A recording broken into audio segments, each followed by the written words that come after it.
6h06 agora. A Vera Magalhães, comentarista da CBN, colunista do jornal O Globo, está aqui com a gente. Oi, Vera, boa noite. Oi, boa noite, Débora, Muniz, ouvintes e também quem acompanha por imagens a nossa cobertura eleitoral. Boa noite, Vera. Bem, Vera, não temos nem 2% das urnas apuradas aqui em São Paulo ainda, mas, enfim, uma disputa acirrada, né? É o que a gente tem até agora, até também o que mostravam aí as pesquisas. Como é que estão as campanhas? Ansiosíssimas, Débora. Eu tenho ouvido ali as diferentes projeções de diferentes configurações do segundo turno aqui em São Paulo, uma certa dose de esperança renovada na campanha do prefeito Ricardo Nunes, desde 2 episódios, tanto a divulgação do laudo falso pela candidatura do Pablo Marçal contra Guilherme Boulos, que eles acreditam que foi um tiro que saiu pela culatra, como aquela live do ex-presidente Jair Bolsonaro com o vice da chapa do próprio Ricardo Nunes, o capitão Melo Araújo, em que ele pela primeira vez pregou voto no Ricardo Nunes. Então eles estão com uma certa esperança renovada, mas de olho ali numa apuração que segue muito lenta, né? E ninguém conseguindo entender o porquê de São Paulo estar com a apuração tão lenta. Lembrando que isso já aconteceu em 2020. São Paulo ficou para trás em relação ao resto do Brasil e agora, de novo, muito devagar a contagem dos votos por aqui. E tudo muito embolado, né? Ainda segue confirmando aquele cenário que as pesquisas vinham mostrando dos 3 principais candidatos muito próximos um do outro, então tudo ainda pode mudar. Até atualizei aqui nesse momento, 2,12% segue um cenário de indefinição, né, Vera? Pois é, mas você veja, né, numa cidade do tamanho de São Paulo, esse percentual de urnas apuradas, a gente não sabe nem se vem só de uma região da cidade. E tem um voto territorializado muito diferente aqui, a depender de onde começarem a entrar os votos, a coisa pode mudar muito rapidamente. É por isso que essa velocidade chama atenção em relação a cidades como Belém, Florianópolis, em que a coisa já está muito avançada. Então o TRE aqui de São Paulo deve explicações do porquê desse ritmo bastante lento, e não é só na capital. Em várias cidades importantes do interior, Campinas e outras, o ritmo está muito lento, muito mais lento que o resto do Brasil, Muniz. Sim, pois é. Inclusive tem ouvinte perguntando aqui como é que está a situação em Guarulhos, por exemplo, que é a segunda maior cidade aqui do estado. A gente ainda não tem informações, ainda não tem atualizações. Agora, temos. Tá vendo como é rápido aqui? O Guilherme Marconi tem atualizações aqui sobre Guarulhos, tem informações ao vivo. Peço licença. É isso, Corujão? A demora, não. O Guilherme Marconi tem informações sobre a demora da apuração dos votos aqui em São Paulo. Pois não, Marconi? Débora, eu estou aqui na sede do Tribunal Regional Eleitoral em São Paulo e eu apurei junto à assessoria de comunicação social que o que acontece aqui na capital paulista e em todo o Brasil, a totalização dos votos é concentrada no Tribunal Superior Eleitoral. A informação que a gente apurou aqui é que não há nenhum problema na transmissão de dados de São Paulo para Brasília. A informação do fluxo dos votos é que os dados são enviados aqui do Tribunal Regional Eleitoral, eles entram numa espécie de fila virtual lá no Tribunal Superior Eleitoral e, segundo o que eu apurei por enquanto, não há falhas no estado de São Paulo dessa transmissão de dados a Brasília. É realmente uma fila virtual e por isso os dados de São Paulo estão nessa fila e devem ser divulgados em maior volume a qualquer momento.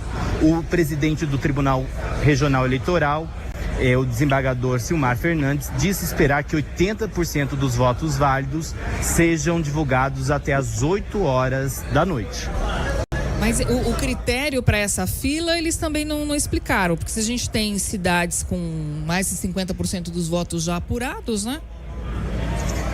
Seria o volume de votos? Seria isso? Seria o volume de votos e também o horário do envio.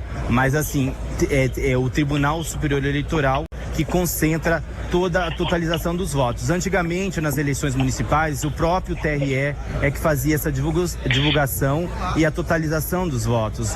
Mas há alguns pleitos atrás, isso já mudou e a totalização de votos é feita toda em Brasília. Débora. Obrigada, Guilherme Marconi, pelas informações. Nas últimas eleições, né, Vera, em 2020, a gente só soube do resultado aqui em São Paulo tarde da noite, né? Acho que por volta de 11 da noite. Espero que a gente não tenha que viver toda essa ansiedade de novo, Débora. Eu queria chamar a atenção aqui para a situação em uma capital em específico e, a partir dela, projetar um fenômeno que eu acho que é mais geral, que é em João Pessoa.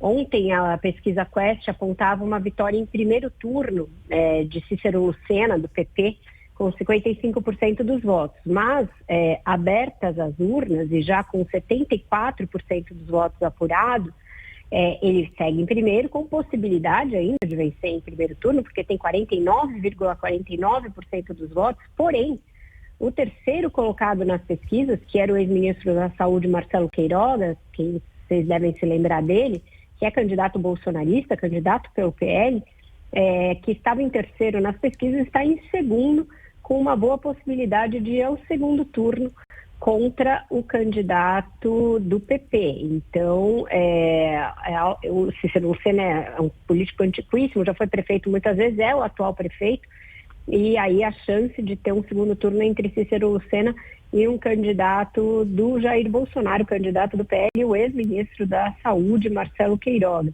Em Manaus também, o candidato bolsonarista despontando com uma força aí nessa reta final e indo ao segundo turno contra o prefeito Davi Almeida. Então, o capitão Alberto Neto deverá ir ao segundo turno. E em Goiânia, onde a candidata do PT ficou bem por muito tempo, o candidato do PL também, ele é um bolsonarista de quatro costados, indo bem. A pesquisa já mostrava um pau a pau ali entre ele e a candidata do PT, mas agora é uma grande possibilidade do candidato do PL ir ao segundo turno em Goiânia. Então, é uma força de chegada do bolsonarismo em cidades aí, em várias capitais.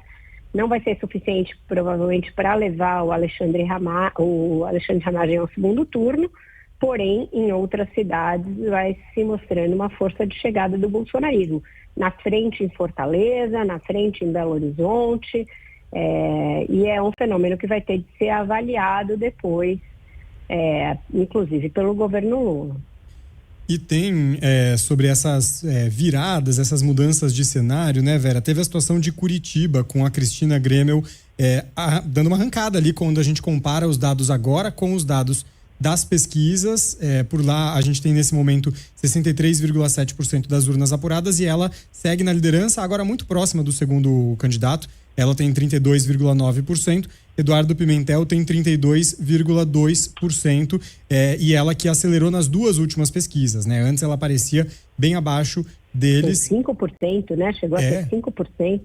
Exato. Essa foi o cenário mais surpreendente ontem na rodada da Quest, porque não é numa eleição que a gente vem acompanhando muito no Viva Voz, enfim, e aí ela deu essa arrancada, e nesse caso ela é bolsonarista, mas não tem o apoio do Jair Bolsonaro, como mais ou menos a situação aqui de São Paulo, porque lá a aliança do Bolsonaro é com o Eduardo Pimentel, que é um candidato que tem tanto o apoio do governador Ratinho Júnior, como do prefeito Rafael Greca, quanto do Jair Bolsonaro. O bolsonarismo indicou o vice, que é o ex-deputado Paulo Martins. Então, uma surpresa grande, é uma dessas novíssimas caras da direita, e ela tem feito ali um discurso de que vai dialogar com todas as forças, então procurando se mostrar um pouco menos extremista, mas ainda assim se diz bolsonarista, se auto-intitula bolsonarista, é uma jornalista, trabalhou na Gazeta do Povo, trabalhou em outros veículos, e sim identificada com o bolsonarismo, e que vai avançando à frente do candidato que dominou as pesquisas, aí ficou na frente o tempo inteiro, e deixando comendo poeira em quarto lugar o candidato do Sérgio Moro, Ney Leprevosky, que tem a mulher do Sérgio Moro, Rosângela Moro, como candidata a vice. Então, é uma eleição que desafia as lideranças até aqui consolidadas da política paranaense e curitibana, Muniz. Vera, assim que a gente tiver um percentual maior de urnas apuradas aqui em São Paulo, a gente volta a conversar, ou à medida que a gente tiver aí um desenho mais bem...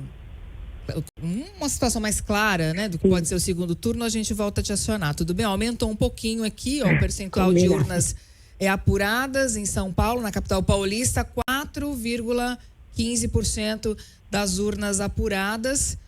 Já tem aí um pouco mais, parece que realmente está um pouco mais célere, mas daqui a pouco a gente volta a falar mais sobre isso. Por enquanto, obrigada, Vera.